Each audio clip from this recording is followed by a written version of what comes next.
Da, da, da, da. Da, da, da, da, da, da, da. Da, da, da.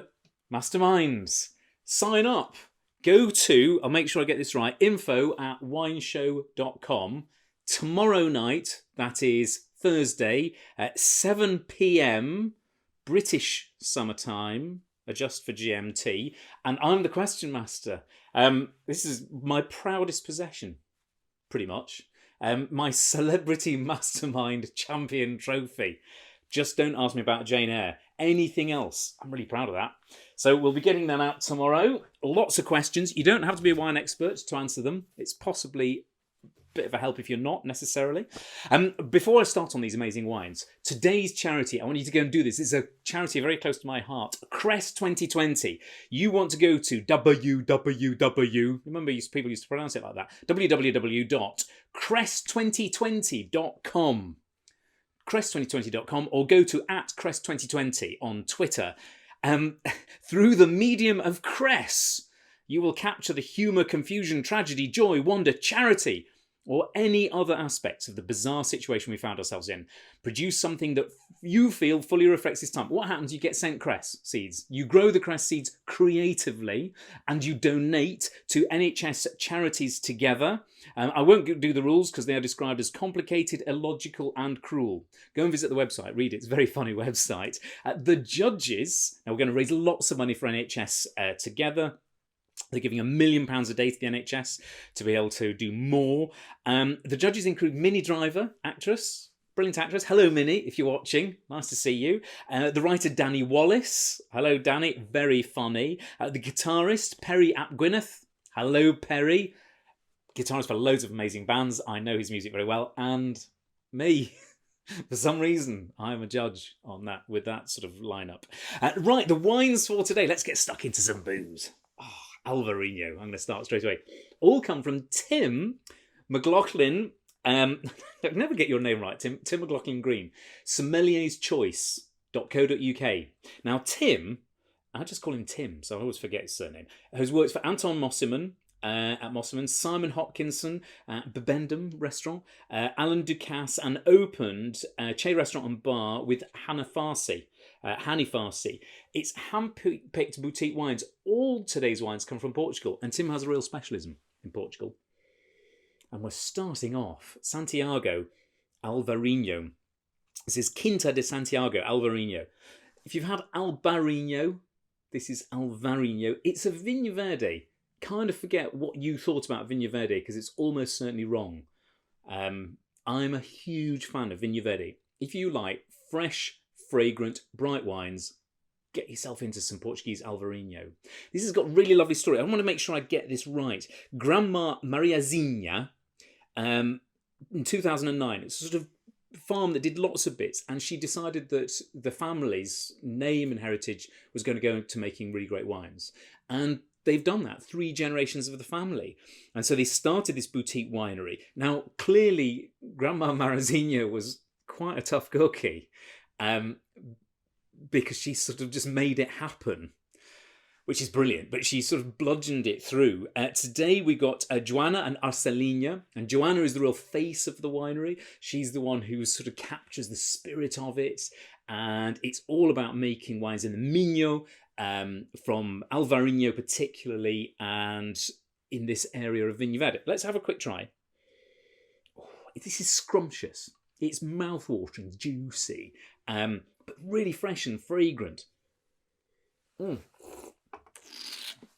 Oh, citrus. It's got almost the aromatics of lychees. Now, interestingly, Alvarinho is believed to be possibly Petit Manseng. And we had a Petit Manseng. Remember we had Jurançon a week or so ago. And they are similar. There's this tang to them. This kind of ripeness. And Jurançon and Petit Manseng, it's all about seductive wines. They have this sort of line, Jurançon means Petit Manseng, which means sex. I'm not saying that this is kind of saucy wine, but there is something seductive and luscious about it. It's not in any way sweet. It's bone dry, zesty, seafoody wine. Have it with percebes. Those little goose barnacles or seafood pasta, whatever you like. But that there is a rightness about it. So if your view was that Alvarinhos were these very thin, stringy white wines, absolutely wrong. This is delicious. If you've had Alvarinho, this is in a very similar bracket. So this is £15. It's a serious bottle of wine, but it's absolutely worth it. Very, very good summer's day. It's a nice summer's day out here today. Vinho Verde was exported, I discovered today, to England, probably in the 12th century, which blew me away. Incredibly long time ago. But we know it has come a lot since certainly the 18th century, something like that. John Croft, he brought it across. I like this a lot. Now, I've had a note here from Anna Santos, and she said, still a little bit early, but I need to prepare. Lol. It actually says lol. My birthday is on May the 3rd. Advice about wine I should buy to enjoy that day. I absolutely love Syrah wines and Vinho Verde. Something not too pricey yet delicious. That is not too pricey, yet it is delicious. Go and buy some Quinta de Santiago Alvarinho. You will not be in any way disappointed. You'll be absolutely delighted. Great wine. Just whilst we're talking, so here we've got Grandma Marazinho, and then we go through, I'm pretty certain the line goes through to Arcelina and then Joanna. Great women of wine. And I got a book the other day. Tragically, it's The Other Side of Iberia. This is from Zoltan Nagy. Zoltan, you are a very keen viewer of the show. And Zoltan really kindly sent me this book. You can buy it. It is €19. It's won loads of prizes. It's called Wine Queens. It is Distinguished Women of Wine in Spain. 59 wines with a female spirit. And it won the Best Drinks Writing Book in Spain at the Gourmand World Awards 2019. And it's brilliant. I absolutely loved it. And there are loads of people I sort of knew. Mariela Torres is there. Who else have we got here? There's quite a few. Marta Rovira, I've really liked her wines up in Priorat. All the time I keep turning pages and going, oh yeah, I know. Oh, Maria Jose Lepetra Heredia. I know Maria Jose very well. Brilliant winemaker. Epic wines, lots of you are nodding there. Really, really lovely insight into each one of those wineries and sort of what makes them kind of wine queens and gives them a female spirit. Go and buy that book. Really like that. Next wine. Now this is not made by a woman. This is made by a man, but it's made by a friend of mine. This is Quinta de Bois Esperança. This is a Touriga Nacional. Now, have a look at this picture. This is Tim from Sommelier's Choice and Artur. Isn't that the loveliest photograph? And you know what? They had made a special blend together, and that was the first bottle of that blend being opened for the first time. And they're having a really lovely time. I'm going to show you a few photos. They'll just drop in this extraordinary lunch that we had at Quinta de Bois Esperança. Artur, hello. Artur is the loveliest man and great friend. Artur looked after us on the very last day of filming for Series 3 of the Wine Show and kind of helped us out of a bit of a pickle. And he sort of turned up and said, well, look, I can help you out and come to... We went to the Quinta. I've got to tell you little bits and pieces. So there's the winemaking team, Paula and Rodrigo. Artur is a man of some foresight and has helped a lot of wineries in Portugal. This is his own project. If you ever get the chance to go, and he's an amazingly generous man, that's got the best lavatory in a winery ever. And it's in an old fermentation tank. He's converted it into a loo. Shall I tell you a bit about the wine? Makes me do my Les Dawson face. I want to take my teeth out to do that properly.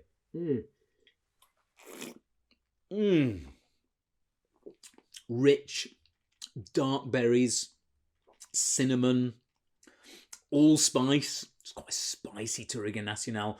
There's a bit of porty fruit, but none of the aromatics. It's fresh. This is grown not far away from the sea, and it gives a kind of brightness to the wine. Oh, berries, cake, brambles, and it's velvet. Oh, I could like that a lot. This is not far from the sea, and Artur brought up, I'll show you a photograph, all his cousins, who are all fishermen, and they went and cooked food for us until London's greatest landlord, hello Osh, said that they weren't allowed to cook the steaks, so he insisted. I think I've got a photo of that as well. The best bit, we've got some photos here. This is the donkey. Arinto. Now, Arinto, you might know, is the Duke of Wellington's, or was the Duke of Wellington's favourite grape variety, and that is a donkey. It's a very special Miranda donkey, a protected species from the north of Portugal. They're quite big, and I think you're really getting close to your donkey, to Arinto, aren't you, Artur? Just the loveliest man. Remember to subscribe to our newsletter. if you subscribe to the newsletter, it's awesome. It's weekly. You'll get clips from this week. You'll get all the wine details from this week. It comes out on Friday. And this week, I think we've got a book special. So all the books we've been covering come out in a bit of a special. Right, I've got to keep moving on. Otherwise I'll be too sort of slow. Yes. Donna, thank you very much for your email. You were concerned that I was wearing the same shirts all the time. You weren't the only one. And can I say a special thank you today? Very sort of touched, really, I have to say. To all the team, Georgie Fenn. Now, Georgie has an amazing blog. It's called Whining Away the Weekend. So go and look at whiningawaytheweekend.com. She's got an interview with me on the blog. It's really nice. And Georgie has an amazing Instagram page. So she's got her own page, but she's got Whining Away the Weekend. But Georgie works for Schoffel, the shirt company. And she sent me 3 shirts. And I'm wearing them. So this Spawn, we'll put Spawn underneath because we didn't give me any money. We gave me the shirts.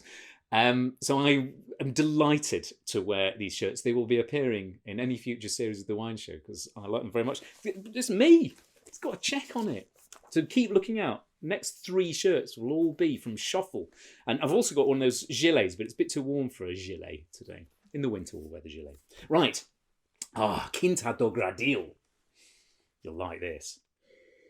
This is a blend. This is almost all Tannat. So, Quinta de Esperança, Touriga, Nacional, that is £18. The Tannat from Quinta de Gradil is £15.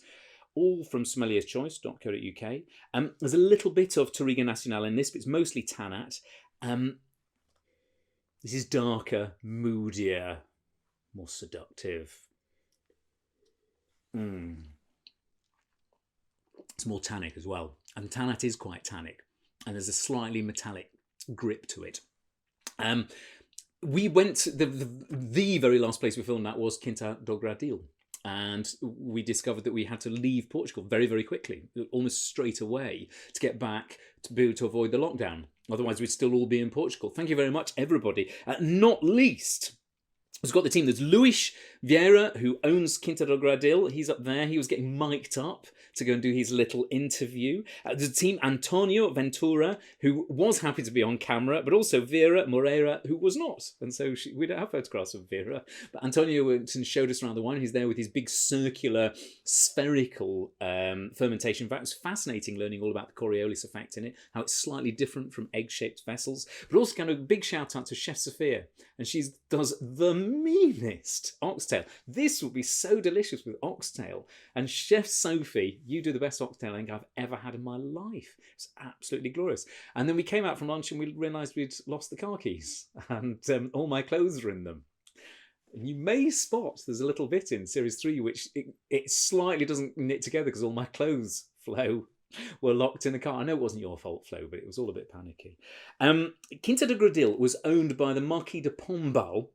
Right, this is sort of sensible. He was a very important statesman. He came to England as a diplomat. He was a fellow of the Royal Society, and he set up the world's second wine region, which was the Douro. He set up the Douro Wine Company. So Tokai had already been established as kind of region. He set up the Douro, which was the second, which we now still have today. We have port and so on. And he was very important to the kind of Portuguese Enlightenment, if you like. He also hated Jesuits, who taught me at school. I'm going to just enjoy this whilst I'm chatting away. Right, you can try, if you are in Oxford, Cheltenham, Abingdon or Wallingford, the wine show unpacked wine. So you go to the unpacked bit, where you buy the bottle and you can refill it. That's made by Quinta do Gradil. So anybody in or around Waitrose, Oxford, Cheltenham, Abingdon and Wallingford. So it's the Waitrose unpacked stores there. Go and buy some of the Quinta do Gradil white. Really lovely. It's got a rinto in, which is the name of Arthur's donkey. There you go. Right, I've got a couple of questions down here. Let's have a look. Angela, Ben and baby Rose in Bradford-on-Avon. I'm going to amaze you now. Bradford-on-Avon was the home of John Methuen and his son. Or was it the other way around? Was it Richard Methuen? And the son, no, it was Paul, he wrote the Methuen Treaty, which is the oldest extant trading treaty in the world between Portugal and the UK. Very bizarre fact. Anyway, that's because you come from... So it is Angela Benham, Baby Rose. You say you're watching with Baby Rose, newborn. Many congratulations. What's in your stash behind you? What do you like to buy? You know, there's all sorts of oddities. There's some funny little bits and pieces. In fact, there's some Quinta de Esperança rosé there, which we'll be talking about a bit later on. Some quite smart stuff from Domaine Leroux. That's quite good. It's just odd bits I've picked up, really. There's lots of fizz. I do a gig every year and I get paid in fizz. So stuff like that. We'll get some of them out over the course of the series. Martin Prudhomme. Why did somebody think it was a great idea to combine Shiraz and Viognier? I find it a Marmite solution. It's to do with co-fermentation. So it used to happen a lot more. You used to get Trebbiano whites in Chianti.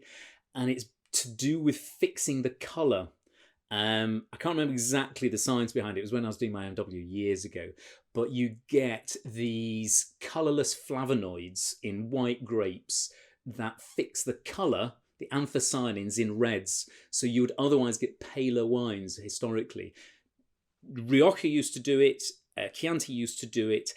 And Côte Rôtie traditionally did it. Why it stayed with Côte Rôtie is that the co-fermenter that they used was Viognier, and Viognier is very aromatic, and people took to liking the aroma of the Viognier as much as the colour fixing potential. That's why. The most important thing is sometimes when you don't like it is when people haven't co-fermented, they've back blended in a bit of Viognier. Because the thing is, once you've co-fermented it, the blend is stuck. So sometimes people say, well, I'll just add a bit of Viognier in at the end. It doesn't taste the same. And that's when I don't like them. You sometimes get that in Australia. Hopefully that answers your question. Mextel de Bois says, I recently posted about a wine with a 14.5% alcohol. A friend of mine, don't listen to them, claims that wines only ferment up to 11.5%. And if it's stronger, it's been fermented with an alcohol. Almost the other way around, Mechteld. The chances are if it's 11.5%, there's a potential that somebody's taken some of it out. Wine ferments quite happily up to 14.5%. If you've got the Bayanus, Saccharomyces bayanus, which is particular, it's actually a crossing of various Saccharomyces uva and other sort of things, that will ferment up to about 18%, some of the clones of Saccharomyces bayanus. That's how you get Amarone. Raquel Dobson, how did you lose weight?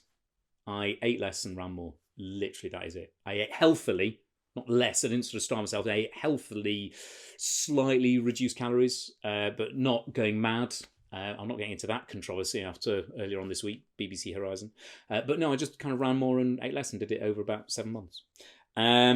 Right, that's enough. I can see the clock is ticking and I can't talk for too much longer. We'll come back to lots of questions later on. Thank you to Tim McLaughlin-Green, team at Sommelier's Choice. These are beautiful. Go and visit them. They're extraordinary wines. Really, really delicious from around the world. But the Portuguese selection, I think, is a particular gem over there. Thank you to Tanglewood, our wine cabinets and accessories partner. That's really good of you to come and help us out going and doing these. Fridges. You need a fridge. Join the Wine Show quiz tomorrow night. Email info@wineshow.com. Join in. I'll be your question master. Remember to like, subscribe, share the channel, turn all your notifications on, and watch the bits and pieces for the show. I hope to see you tomorrow. If I don't see you tomorrow, I'll see you on Friday. So long, farewell. I bid you adieu, adieu, adieu to you and you and you. No more singing, drinking.